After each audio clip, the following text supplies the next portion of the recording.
to foreigner in the Philippines who just arrived from Cebu, right? And we're just here. It's a new restaurant here in Itafi, and it's very rocky. Yeah, and I think the owner of this restaurant knows that in the next couple of years, Itafi town will improve. So it's a good investment in the long run. So I ordered tuna fish.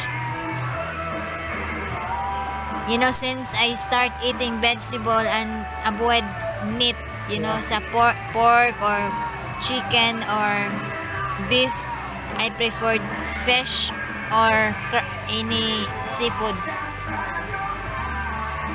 What's your order, darling? Vegetable sisig. Yeah, vegetarian sisig. Vegetarian sisig. That's carrots. With an egg. Yeah, with an egg and some other kind of vegetable. Just roaming you around there.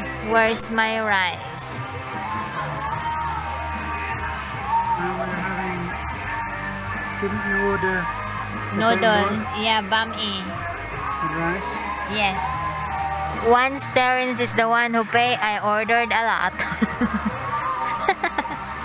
but once I'm the one who pay, I will order little. Beans on toast. Yeah, so please like, comment, and subscribe. Have a good day and God bless.